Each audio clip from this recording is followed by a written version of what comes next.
Bonjour, vous allez bien? Ouais, joie de vous retrouver ce matin. Mais c'est une joie aussi de vous retrouver et de penser ensemble à ceux qui n'ont pas pu nous retrouver ce matin. Alors j'aimerais, Seigneur, te remettre les personnes qui sont chez elles parce qu'elles n'ont pas pu venir. Et je cherche la caméra, c'est vers toi. On vous bénit. Vraiment, on pense à vous. Peu importe le problème que vous avez, on pense à vous, on prie pour vous. On a hâte que vous reveniez aussi. Et j'ai une deuxième pensée aussi parce que les frères et sœurs de l'église Impulsion, ce matin, ils sont en train de célébrer des baptêmes. Donc il y a de la joie aussi là-bas dans l'église. Bon, moi, ça me réjouit personnellement, mais voilà. C'est pas grave si je suis le seul. Moi, je me réjouis des baptêmes. Il y a des baptêmes. On vous bénit aussi. On vous bénit aussi. Et je voudrais bénir encore. J'ai envie de bénir tout le monde ce matin. J'ai envie de bénir aussi parce que, comme vous, je vois un petit peu les informations et j'ai envie de bénir les profs, les instits, les enseignants, parce que c'est pas très très facile dans les jours qu'on vit aujourd'hui. Alors vraiment, soyez bénis. Est-ce qu'il y a des enseignants à la retraite ou des enseignants en activité ici dans cette salle? Je suis sûr que j'en connais, il y en a. Il y en a 2-3 parmi vous. C'est pas grave, ils ne veulent pas se manifester, pas de problème, je comprends. Mais pour ceux qui sont encore en activité, tenez bon! Là, c'est les vacances, il y aura encore quelques petits temps, et puis après sera la pause de l'été, donc tenez bon, et aussi, soyez gentils avec nos collégiens, nos écoliers, nos lycéens, soyez tolérants, soyez patients, que le Seigneur vous remplisse de patience pour votre métier. Et ce matin, le titre de mon message, ce que le Seigneur m'a mis sur le cœur, et sincèrement, je ne pensais pas avoir ce genre de message à dire aujourd'hui, mais voilà ce que le Seigneur a mis sur mon cœur, l'importance de l'enseignement de la parole de Dieu. L'importance de l'enseignement de la parole de Dieu. Vous savez, il y a un rêve, je pense que dans le cœur de chaque prof, c'est que les élèves, ils aient envie d'apprendre. Oh, si seulement je pouvais avoir des élèves qui ont un cœur disposé à apprendre à recevoir mon enseignement. C'est vrai ou pas, les enseignants? Ah, il y en a quand même, hein? Vous êtes grillés, là. Non, mais c'est vrai, un cœur disposé à l'enseignement. Et ce que je voudrais voir avec vous ce matin, c'est que la Bible démontre constamment l'importance d'avoir un cœur disposé pour recevoir l'enseignement de la parole. C'est partout, c'est tout du long. Donc ce matin, je voudrais nous encourager à être une église qui continue de grandir, non seulement numériquement, mais de grandir aussi dans l'enseignement. Est-ce que vous êtes d'accord ? Voilà, sommes-nous? Est-ce qu'on est prêt à ça? Parce qu'on ne va pas se mentir, c'est pas tout le temps fun d'apprendre. On n'est pas toujours content d'apprendre. Quand les enfants ils rentrent de l'école et qu'il y a des devoirs à faire, ils ne sont pas « ouais, j'ai super, je vais faire mes devoirs ». Donc on n'est pas toujours heureux d'apprendre. Mais j'ai noté ceci, c'est une phrase que j'ai trouvée sur Internet anonyme, mais les enseignants qui aiment enseigner enseignent aux enfants à aimer apprendre. Les enseignants qui aiment enseigner enseignent aux enfants à aimer apprendre. Et c'est vrai que j'ai croisé pas mal de profs où j'ai pu voir ça, qui étaient passionnés par le fait d'apprendre, de transmettre un apprentissage.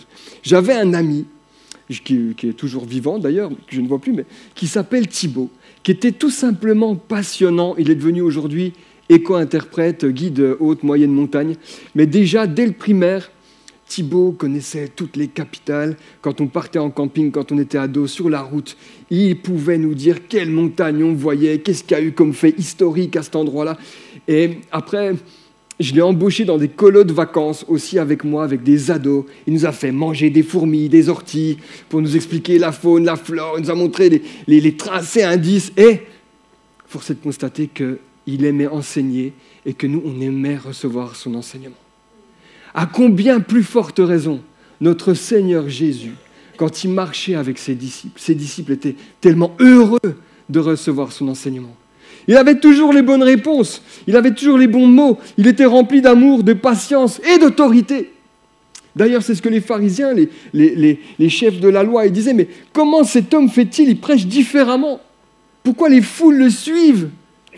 Parce qu'il prêche avec amour et avec autorité. Merci Pierre. Alors, c'est ce dont aussi les enseignants ont besoin, de l'amour, de la compassion et de l'autorité. Ça pourrait faire un autre message. L'importance de l'enseignement. on peut voir que Jésus parcourait toutes les villes et les villages. Et qu'est-ce qu'il faisait ? Il enseignait. Il enseignait les synagogues, il prêchait la bonne nouvelle du royaume et il guérissait toute maladie, toute infirmité. Mais il enseignait. Il est venu pour enseigner premièrement, pour délivrer un message. Quand il était avec ses disciples, il leur a dit, après, une fois qu'ils étaient formés, « Allez, et vous le connaissez par cœur, faites de toutes les nations des... » Et nous, on s'arrête là. Non, on s'arrête après. « Les baptisant au nom du Père, du Fils et du Saint-Esprit. » Amen. Et on s'arrête là. Mais non, c'est pas fini. Baptisez-les, oui, mais enseignez-leur. Enseignez-leur. C'est pas fini la mission. Vous les baptisez et vous les enseignez à observer tout ce que je vous ai prescrit. Paul, le grand missionnaire, Paul a écrit ça à son église de Corinthe. Je vous félicite. Pourquoi ? De ce que vous vous souvenez de moi à tout point de vue et de ce que vous retenez mes instructions, telles que je vous les ai transmises. Donc on voit l'importance de l'enseignement. Et Nelson Mandela disait aussi, quand il était en lutte contre l'apartheid dans les années 90, il disait « L'éducation, l'enseignement est l'arme la plus puissante que vous puissiez utiliser pour changer le monde. » Il était dans un conflit entre deux types de populations. Jésus est venu nous amener une réconciliation avec le Père par son sacrifice, mais il est venu nous enseigner quelque chose de totalement nouveau pour changer le monde. Et dans le livre « Bien plus qu'un charpentier », que je vous conseille fortement, un livre d'apologétique qui défend la foi chrétienne, qui est très accessible parce qu'il vulgarise vraiment toutes les thématiques. Je fais vite, mais il a sorti aussi un pavé de plus de 400 pages qui s'appelle « Le Verdict ». Mais ceci est très accessible et je voudrais vous lire ce passage qui m'a tellement touché. Partout où Jésus a été proclamé, nous voyons des vies transformées pour le bien. Nous voyons des nations changer pour le meilleur, des voleurs devenir honnêtes, des alcooliques devenir sobres, des individus pleins de haine devenir des hommes par qui l'amour passe. Des personnes injustes se préoccuper de justice. William Leakey, un des historiens les plus cotés de Grande-Bretagne, a vu les effets du vrai christianisme sur le monde. Il écrit « Il fut réservé au christianisme de présenter au monde un idéal qui, à travers tous les changements survenus en 18 siècles, a inspiré au cœur des hommes un amour passionné. S'est montré capable d'agir dans tous les âges, toutes les nations, tous les tempéraments, toutes les conditions. Il a été non seulement le modèle le plus élevé de vertu, mais le plus fort stimulant aussi pour la mettre en pratique. La parole de Dieu enseignée a été le plus haut niveau de vertu qui a pu transformer le monde, les nations, les personnes, les cœurs, partout dans le monde. Et je crois même ici à Besançon, et on peut le témoigner, nous, aujourd'hui. Une transformation. Le simple récit de ces 3 courtes années de vie de Jésus a fait davantage pour régénérer, adoucir l'humanité que tous les traités philosophiques et toutes les exhortations des moralistes. C'est beau, hein ? Et c'est vrai, Seigneur, que nous aimons ta parole. Mais que nous soyons une église qui grandit dans l'enseignement. Que nous soyons forts, que nous devenions forts. Et moi, je suis fier que notre église, non seulement elle grandit, parce qu'on s'aime les uns les autres et on manifeste de l'amour, oui, c'est vrai, mais elle propose tellement de choses pragmatiques pour l'enseignement. Est-ce qu'il y a des gens qui font INSTE dans la salle, là, qui font l'étude théologique ? Il y en a, ils peuvent lever la main. Les étudiants d'INSTE, levez bien haut. Il y en a quand même quelques-uns. On est une église qui... Merci pour le temps que vous donnez à recevoir l'enseignement. Merci aussi à tous les enseignants qui sont là dans la salle. Merci à Françoise, à Jean-René, on vous salue, à Didier qui est sur Ornans aussi, à Jacques qui prend en charge aussi les cours théologiques. On est une église qui aimons l'enseignement. Et on veut partager l'enseignement. On veut être une église solide. Donc si vous ne le saviez pas, l'église CP propose des cours théologiques. Il y a 4 années. Et ça ne va pas s'arrêter, ça va continuer en septembre aussi. Vous êtes là ? Oui. C'est bon. Je regarde vos figures, des fois j'essaie de voir si je vous endors pas trop. Mais bon, je suis heureux, moi, je suis fier de mon... Vous êtes fiers de votre église ? Oui. Moi, je suis fier de mon église. On peut applaudir notre église. Ben ouais. Je suis fier de mon Église. Donc l'enseignement, on va dire c'est important. Ouais! Personne ne va dire non. Hein. Mais par contre, la question suivante, j'ai beaucoup de questions à poser aujourd'hui. Hein. La question suivante que j'aimerais nous poser, c'est est-ce que je suis enseignable? Oui, bien sûr. Je suis enseignable. Est-ce que je suis enseignable? Tu es enseignable? Tu es enseignable? Ah, ça rigole, on ne sait pas trop quoi dire. D'accord. Je vais vous parler d'une personne de la Bible. C'était une personne qui n'avait pas un gros métier, tu vois. Mais le gars, il aurait pu devenir une star. C'était un artiste. Il était auteur, compositeur. Il a même battu le boss de sa ville, tu vois. Et après, il a été le chouchou du roi. Je vous parle de David. Bon, il aurait pu être une star. Il avait tout. C'était un grand roi. Vous savez ce qu'il disait au Seigneur? Éternel, fais-moi connaître tes voies. Enseigne-moi tes sentiers. Il avait tout. Tout. Pourtant, son cœur disait, Éternel, fais-moi connaître tes voies. Enseigne-moi ton sentier. Est-ce qu'aujourd'hui, dans nos prières, ça fait partie de nos demandes? Est-ce que quand on prie, on a des requêtes? Seigneur, bénis-moi pour le travail. Seigneur, je loue ton nom. Seigneur, merci pour ma famille, etc. C'est bien.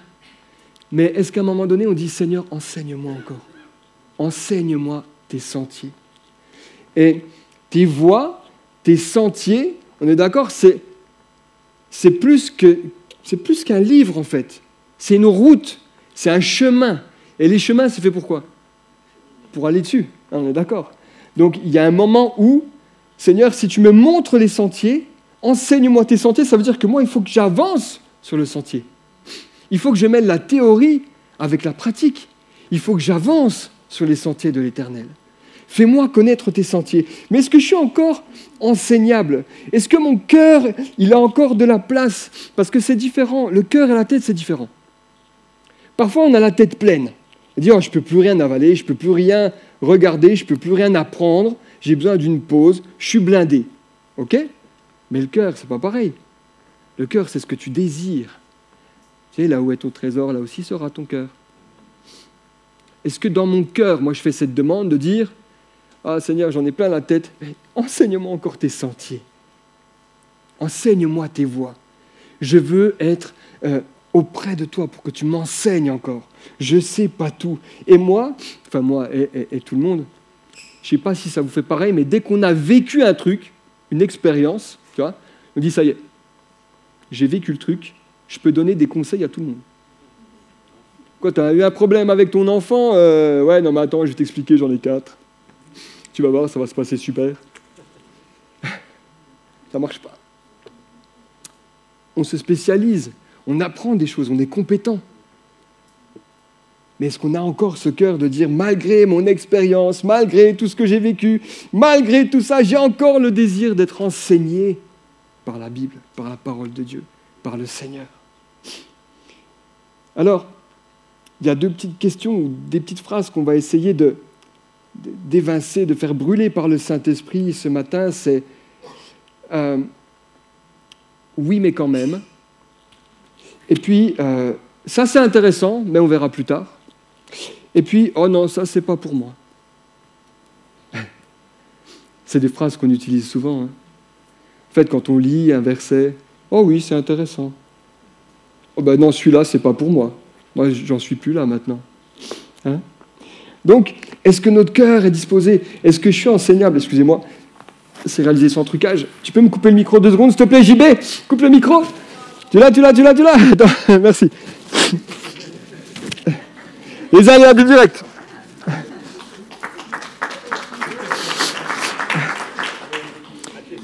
Même, c'est bon, merci. Il est au top, on coupera la vidéo. Hein. On est humain ou pas, hein?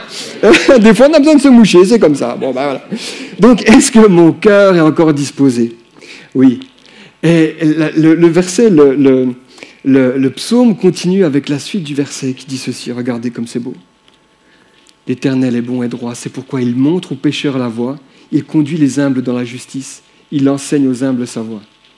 Tu vois, il y a cette différence entre, en fait, on part d'une vérité magnifique. L'Éternel est bon et droit, il l'est. Il n'y a pas besoin de mettre de qualificatif devant. Il est pleinement. L'Éternel est bon. L'Éternel est droit. Il est mon sauveur. C'est pourquoi il montre aux pécheurs la voie. Il montre. Je te montre des choses. Je te montre le sentier. Mais il conduit les humbles dans la justice. Il y a une différence. Où j'en suis avec mon humilité? On peut se poser la question, où j'en suis avec mon humilité? Vous savez, il y a un grand prédicateur qui a dit une chose. Je pensais que les dons spirituels, les dons que Dieu déversait sur son peuple, étaient dans des boîtes, et que ces boîtes étaient rangées dans des étagères. Et que les dons les plus puissants étaient vraiment tout en haut des étagères. C'était Spurgeon. Il était tout en haut des étagères. Alors j'essayais de monter. Et puis je me suis aperçu un jour, il s'est aperçu un jour, qu'en fait les dons les plus précieux, ils étaient dans les rangées les plus basses. Et qu'il fallait s'abaisser. Et Jésus parle de l'humilité à ses disciples. Vous discutez entre vous de qui est le plus grand. Qui est le plus grand? C'est celui qui se fera serviteur de tous. Bon, ça étant dit. Donc il conduit les humbles. Est-ce que mon cœur est humble? Est-ce que mon cœur est humble pour que l'Éternel me conduise dans la justice? Il enseigne aux humbles sa voie. Pour que Dieu m'enseigne, je dois demeurer dans l'humilité. Je dois demeurer dans l'humilité. Je dois dire à mon âme, tais-toi. Je dois dire à mon ego, basta. Humilie-toi devant le Seigneur. Ouh! Vous savez, par la bouche du prophète Jérémie, Dieu a dit, mon peuple ne veut pas de mon enseignement. Il n'en veut pas. Rejette mon enseignement. Soyons dans l'humilité pour accepter la bonté, la droiture, les voies de l'Éternel. C'est le principe un peu, tu sais, de l'enfant. L'enfant, il croit qu'il sait tout. Il revient, s'il connaît 2 joueurs de foot, il croit qu'il connaît toute la FIFA. Bon. C'est comme ça. Il est allé dans 2 villes de la Franche-Comté, il a voyagé partout dans le monde. Il a l'impression de tout connaître. Mais il y a un grand sage qui a médité, un grand philosophe grec qui a médité des années. Socrate, qui a été écrit par Platon après. C'est tout ce que je sais en fait. Au final, tout ce que je sais, c'est que je ne sais rien. Et moi, je vais te dire un truc, je sais quand même quelque chose, dont je suis certain. Jésus-Christ est Dieu. Dieu a envoyé son Fils sur terre pour nous sauver. Seigneur est mort et ressuscité. Amen. Il est remonté auprès du Père. Alléluia. Et nous a envoyé son Saint-Esprit. Ça, j'en suis certain. Est-ce que je peux dire je sais tout sur les femmes? Je ne pense pas. Ou sur les hommes? Je ne sais pas. Le couple? Non, c'est bon. Est-ce que je peux dire, avant d'avoir des enfants, tu pouvais écrire un pavé sur la parentalité? Tu avais des convictions. Une fois que tu as eu des enfants, même une feuille avec un point d'interrogation, ce serait tout ce que tu peux écrire. Donc, est-ce que je sais tout? Non, je ne sais pas tout. Et regardez, j'ai besoin de la suite aussi de ce psaume. L'amitié de l'Éternel est pour ceux qui le craignent. Et c'est son alliance qui leur donne l'instruction. L'amitié. Enseigne-moi. Est-ce que j'ai un cœur prêt pour être enseigné encore? Est-ce que j'ai un cœur assez humble? Est-ce que j'ai un cœur qui craint l'Éternel? Est-ce que j'ai un cœur qui craint l'Éternel? Parce que voilà ce que dit le psaume 25. L'amitié de l'Éternel, elle est pour ceux qui le craignent. Et son alliance leur donne instruction. Nous avons bien plus que l'ancienne alliance, puisque nous sommes dans la nouvelle alliance, par le sacrifice de Jésus-Christ à la croix. Nous sommes pardonnés par le sang de Jésus. Nous sommes adoptés par le sang de Jésus. Nous sommes réconciliés par la croix. Par la croix. Donc, on va admettre que l'enseignement, c'est important. Oui? L'enseignement, est-ce que je suis enseignable? Oui, je suis prêt. C'est bon. OK. Maintenant, dans mon enseignement, suis-je prudent? Suis-je prudent? Évidemment, c'est des questions qu'on peut se poser. Hein. Aujourd'hui, on voit dans les réseaux sociaux, Bébert du 25 qui va t'enseigner la philosophie. Qui c'est Bébert du 25 ? On ne sait pas. Donc, suis-je prudent dans l'enseignement que je reçois ? Parce que je scrolle, je vois, ah, c'est super ça. Mais c'est qui ? C'est quoi ? Ça vient d'où ? C'est qu'est-ce ? Bon. Donc, suis-je prudent ? Je voudrais comparer l'église avec une plage. J'ai pas d'effets spéciaux, tout ça, mais la petite photo, c'est croirait. Et sur la plage, en général, qu'est-ce qu'on a sur cette chaise ? Qui s'y trouve ? Le surveillant de baignade, le sauveteur. Alors, je ne vais pas faire alerte à Malibu, il n'y a pas de... Non, c'est pas comme ça. En fait, le petit mot que Jésus dit à ses disciples, dans Matthieu 24, c'était il y a quand même un bout de temps, on est d'accord ? Mais il disait déjà, les amis, faites bien attention que personne ne vous séduise, que personne ne vous égare. Et je trouve ça génial parce que égarer en grec, c'est planao. C'est le planeur. J'ai mis le planeur. Ça ne veut pas dire planeur, mais en grec, on dit planao.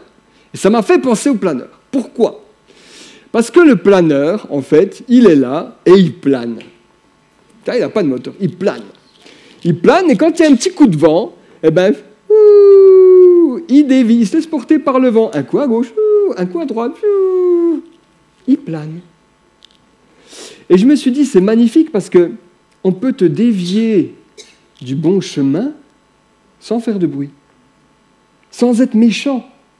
C'est-à-dire qu'on peut te tromper sans qu'il y ait de mauvaises intentions derrière. Tu vois ce que je veux dire ? C'est pas des gens qui sont malveillants qui peuvent te tromper et t'égarer. Pas tout le temps. Il y en a, mais pas que. Et donc, égarer, planao, ça signifie égarer, amener quelqu'un à s'égarer, conduire hors du droit chemin. Seigneur, enseigne-moi tes sentiers. Oui, mais fais attention de ne pas être trompé, de ne pas être séduit. Conduire hors de la vérité, mener dans l'erreur, tromper, être emmené dans l'erreur est le péché. Faites attention que personne ne vous séduise. Est-ce que c'est un problème qui date d'hier ? Non. Ève, s'il te plaît. Ève. D'il y a longtemps quand même, hein, Ève. Genèse. Qu'est-ce qui s'est passé avec le serpent ? Elle a été séduite. Le serpent lui a parlé. Il ne l'a pas forcé, il n'a pas mis un couteau sous la gorge, il n'a pas fait des incantations. Il a juste dit. Hein ? Et l'Éternel Dieu dit à la femme, pourquoi tu as fait ça ? Pourquoi tu as écouté le mal ? La femme répondit, il m'a séduit. J'ai été séduit. Ce n'est pas quelqu'un qui te crie dessus qui te séduit en général. Hein. Ce n'est pas quelqu'un qui te force qui te séduit. D'accord ? Faites attention. Il y a des brebis déguisées en loups. Le Seigneur nous dit, parmi le blé, il y a l'ivraie. C'est pas violent. Il m'a séduite. Et j'en ai mangé. Comprenez bien, il ne l'a pas dragué. Mais il lui a parlé gentiment. Faisons attention que personne ne nous égare.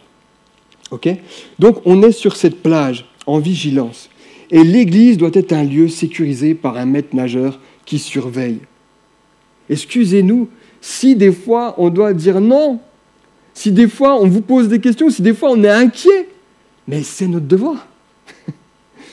C'est le devoir des pasteurs qui veillent sur les brebis, sur le troupeau. Ils sont là pour ça. On a des comptes à rendre hein, sur les brebis. On a des comptes à rendre. Dans le livre d'Ézéchiel, il y a tout un chapitre sur les mauvais bergers d'Israël. Je vous ai confié mes brebis. Vous les avez enseignées ? Je vous ai confié mes brebis. Vous êtes allés chercher celle qui était perdue, celle qui s'est fait séduire. Vous êtes allés la chercher, mauvais berger d'Israël. Alors des fois, oui. Des fois, oui. On est là, on fait surveillant de baignade. Mais je vais te dire quelque chose, les maîtres nageurs, ils ont quand même des qualifications. Donc on peut leur faire confiance. En général, ils sont obligés de mettre leur diplôme sur la guitounette, là où il y a, tu vois, les photos, les diplômes. Donc, tu sais. Et le Seigneur déverse lui aussi ses dons. D'accord ? Éphésiens 12, Romains 12, il déverse les dons sur ses enfants. Parmi ces dons, il y a le don de pasteur et d'enseignant. Ce n'est pas parce qu'ils ont reçu le don qu'ils ne font pas d'études. Je veux dire, il y a un moment donné, qui est-ce que je laisse m'enseigner ? Qu'est-ce que je mange ? Qu'est-ce que je mange ? D'où vient l'enseignement que j'absorbe ? Soyons prudents. Suis-je prudent ? ceci étant dit. Pourquoi ? Quand j'emmène mon enfant à la plage, viens. Il est imaginaire, c'est un mime. Viens à la plage. Regarde, c'est super, une zone de baignade surveillée. Oh, regarde, c'est super, un maître nageur qui surveille.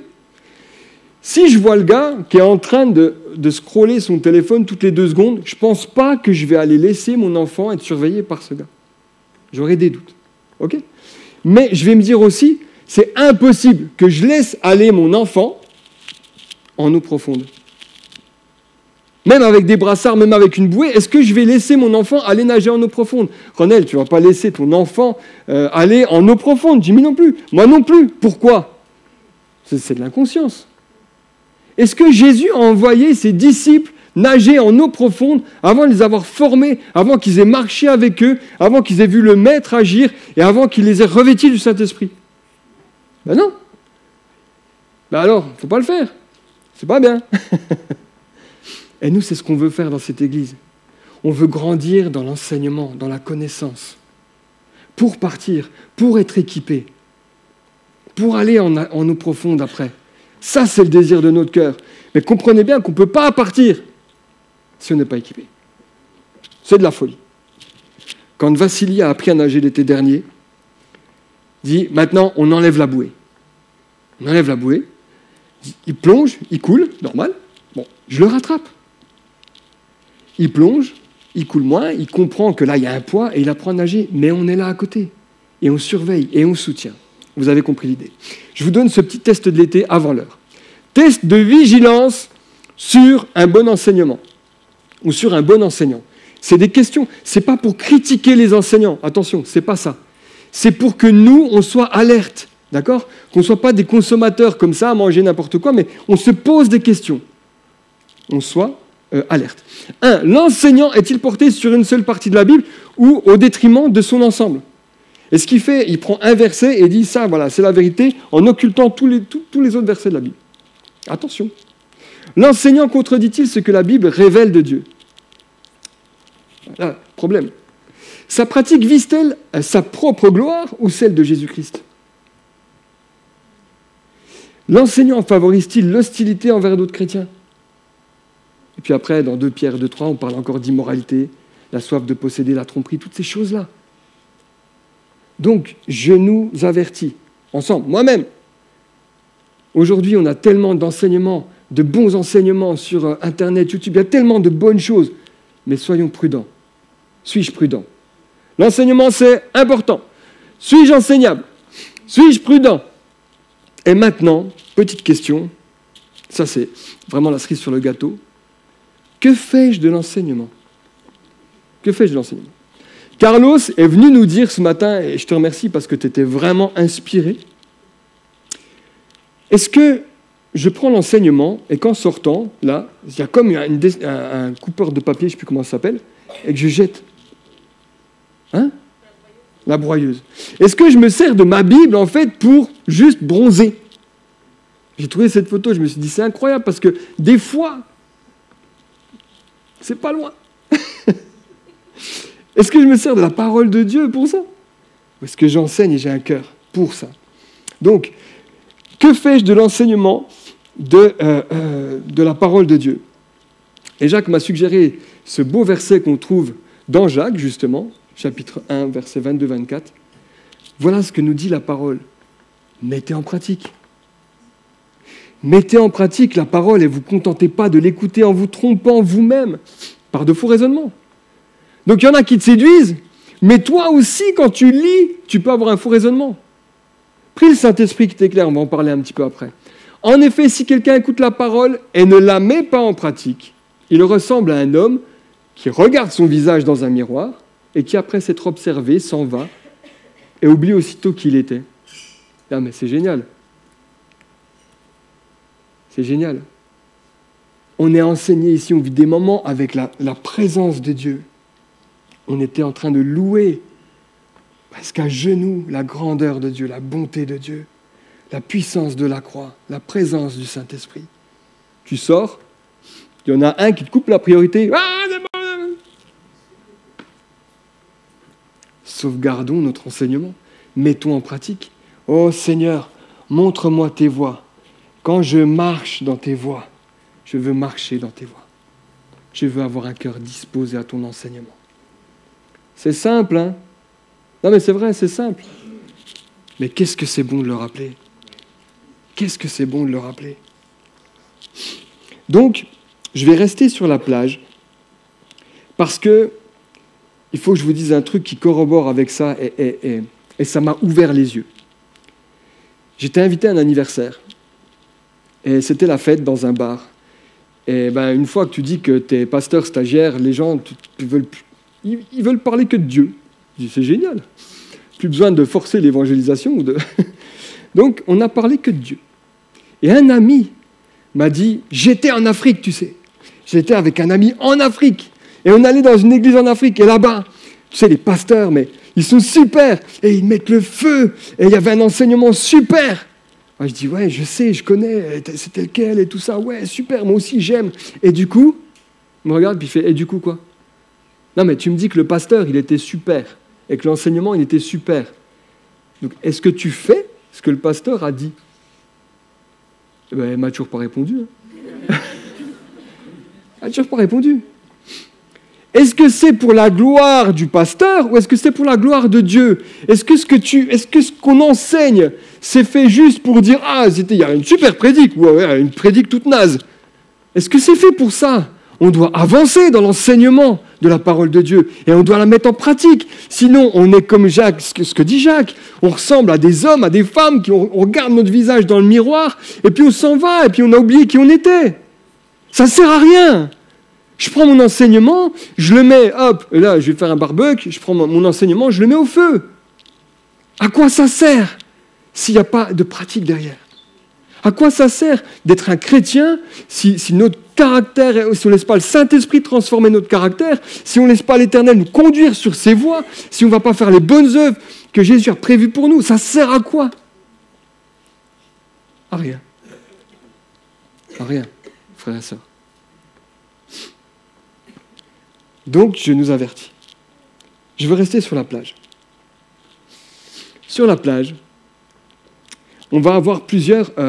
vous savez, il y a plusieurs choses. Et j'aurais besoin de cette petite chaise, si tu peux me la donner. Daniel, ce serait vraiment très sympa. Je te remercie. Oh, on a des roadies exceptionnels. Merci. Merci pour la louange, Daniel. Cette chaise bleue. Caméra, gros plan. Possible? Cette chaise bleue. Non, de l'autre côté, les gars, c'est bon? Cette chaise bleue sur laquelle vous êtes assis. Eh bien, il y a plusieurs façons de la voir.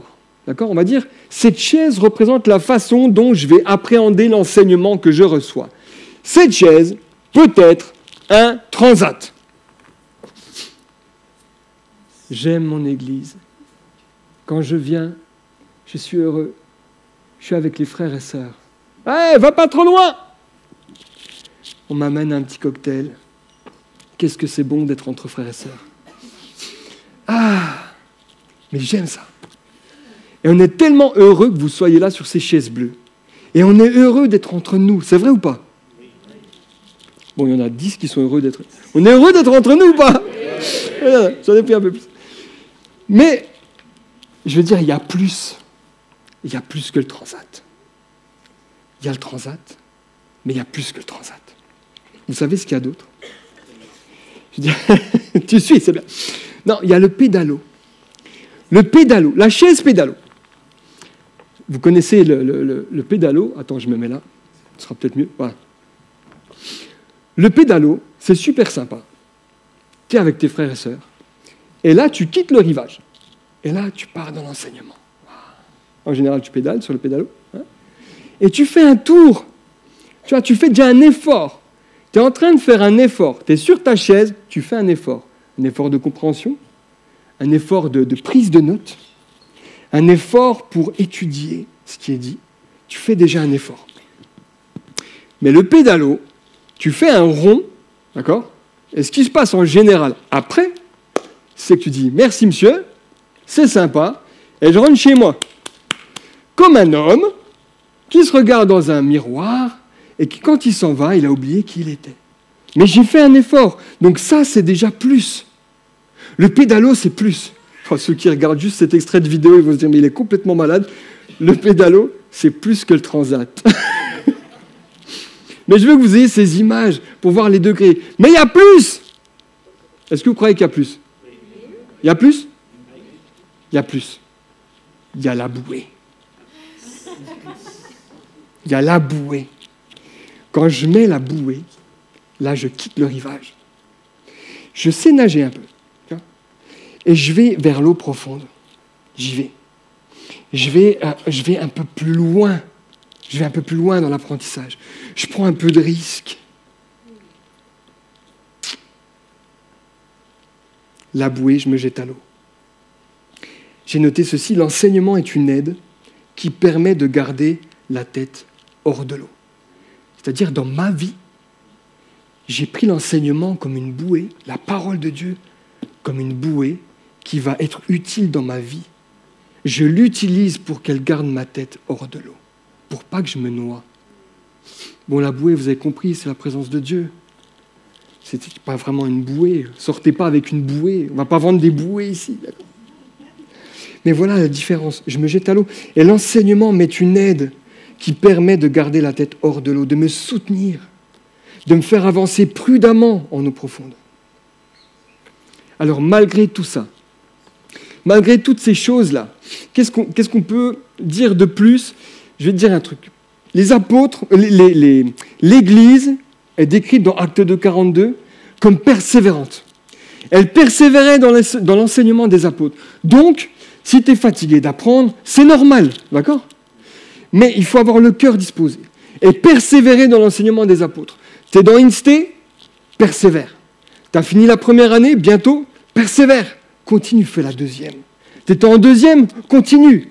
Fais la troisième, c'est l'Ancien Testament, je crois. C'est super. Continue, persévère dans l'enseignement. Jésus disait ceci à ses disciples, et on connaît pareil. Souvent, on cite que la première partie du verset. « Venez à moi, vous tous qui êtes fatigués et courbés sous un fardeau. » En général, on compare le fardeau à toute la loi que les Juifs devaient respecter. C'était un poids, c'était lourd. « Venez à moi, vous tous qui êtes fatigués, courbés sous un fardeau, et je vous donnerai du repos. » Ça, on le connaît. Deuxièmement, acceptez mes exigences et laissez-vous instruire par moi. Laissez-vous instruire par moi. Pourquoi ? Parce que je suis doux comme enseignant, je suis humble, on l'a vu, il conduit les humbles, je suis humble de cœur, et vous trouverez le repos pour votre âme. L'enseignement de Jésus te permet d'avoir le repos pour ton âme. Dans l'enseignement de celui qui est tout, qui a tout créé, qui a tout fait, qui a tout accompli, dans son enseignement, à travers son humilité de cœur, si on se laisse instruire par lui, on va trouver quoi? Le repos pour notre âme. C'est pas beau ça? Dis-le à ton âme. T'en as pas marre d'être fatigué, mon âme? Trouve le repos dans l'enseignement de la parole. Et dernière chose très importante. Très importante. Attendons-nous au Saint-Esprit. On a besoin que le Seigneur nous ouvre les yeux. On a besoin que le Saint-Esprit nous conduise dans la lecture de la parole, qui nous conduise dans l'apprentissage pour nous faire comprendre les choses. Le Seigneur est vivant. Le Saint-Esprit a été envoyé par Jésus-Christ. Le Saint-Esprit est Dieu. Il est tout-puissant. Et Jésus l'a envoyé pour nous, en ce moment, pour nous conduire aussi dans la compréhension de l'enseignement. Je vous ai dit ces choses, dit Jésus dans l'Épître de Jean, je vous ai dit ces choses pendant que je demeure avec vous. Jésus était avec eux. Jésus n'est plus avec eux. L'Esprit Saint que le Père enverra en mon nom vous enseignera toutes choses et vous rappellera tout ce que je vous ai dit. Ah oui. Est-ce que dans mon enseignement, je compte sur le Saint-Esprit? Il ne faut pas l'oublier. Il est là. On a besoin de la puissance de l'Esprit pour nous rappeler les choses, pour nous enseigner les choses que Jésus a dit. Pendant que l'équipe de louange revient. Oh Seigneur.